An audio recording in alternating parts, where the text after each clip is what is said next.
Bleeding in early pregnancy. It's a topic that brings up a whole mix of emotions, right? Hope, but also a lot of anxiety.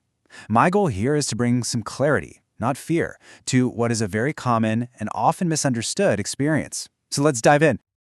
So you've just seen that positive test. You're on top of the world. The joy, the excitement, the plans, it all starts right there. And then you see it. A spot of blood. And your heart just drops. The immediate panic, that one question that just echoes in your mind. Is it all over? It's a terrifying moment, but the answer is very, very often no. In fact, here's something that might surprise you. For many women, that little bit of bleeding can actually be one of the very first positive signs that everything is going exactly as it should be. We're talking about something called implantation bleeding. So what exactly is it?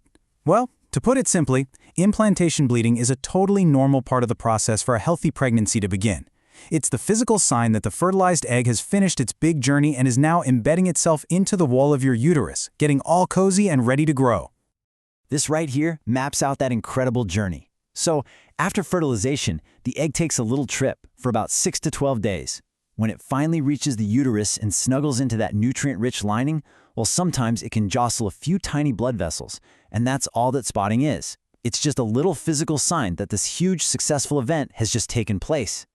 And if this is happening to you, you are so far from alone. As many as 1 in 4 pregnant women will have some light bleeding in those first few months, and the vast majority of them, they go on to have perfectly healthy, full-term pregnancies. That number is a really powerful reminder that seeing blood doesn't automatically mean bad news. Okay, so of course the big question on your mind is, how do I know? How do I tell the difference between this normal implantation bleeding and something more serious? Well, the key is understanding the differences, which is exactly what we're going to break down next. This table right here is going to be your best guide. For implantation bleeding, I want you to think light and brief. The color is often a light pink or even brown, kind of like old blood. The amount is minimal. We're talking just spotting. And it usually only lasts for a day or two, with very mild cramping, if any at all. Now, on the other hand, bleeding that's associated with a miscarriage tends to look very different. It's often bright red, heavy like a period, can last for days, and is typically accompanied by significant, painful cramping. Now, while implantation and miscarriage are the 2 big possibilities that everyone talks about, the story doesn't actually end there. There are a few other reasons for early bleeding that are really important to be aware of. So what happens if you're looking at your symptoms and thinking, this isn't really light spotting, but it's not super heavy and painful either? This is exactly why trying to diagnose yourself can be so stressful, and why it's so vital to consider all the possibilities with a professional.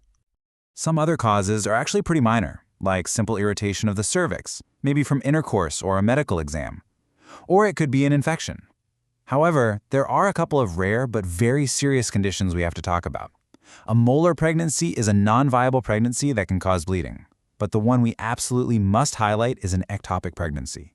This is a medical emergency where the embryo implants outside the uterus, usually in a fallopian tube.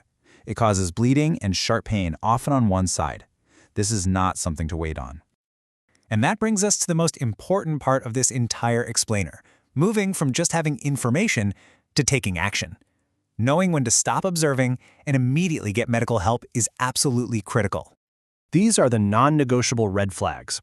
If you experience bleeding that's heavy enough to fill a sanitary pad in an hour, if you have severe pain that feels like intense period cramps or even labor cramps, if you feel dizzy or faint, or you get a fever or chills, please do not wait. These symptoms require immediate medical attention to ensure you're safe. And hey, even if your symptoms don't seem like a huge emergency, a really good rule of thumb is to call your doctor if the bleeding continues for more than a couple of days or if you notice it's gradually increasing. That peace of mind is priceless, and a professional checkup is the only real way to get it. So after all this information, what is the single most important thing to take away from all this? It's really about shifting your mindset from worry to clarity. Trying to figure this out alone on the internet will almost always lead to more anxiety and more fear. The information we've covered is here to help you understand the possibilities, not to replace a real diagnosis. A conversation with your doctor is what provides real answers and, most importantly, a clear plan forward. Let's end on this thought. Seeing a doctor isn't an admission that there's a problem. It is a powerful, proactive step you can take to protect yourself and your pregnancy. It's the best and bravest thing you can do. Thank you for joining me, and I wish you a safe and healthy journey.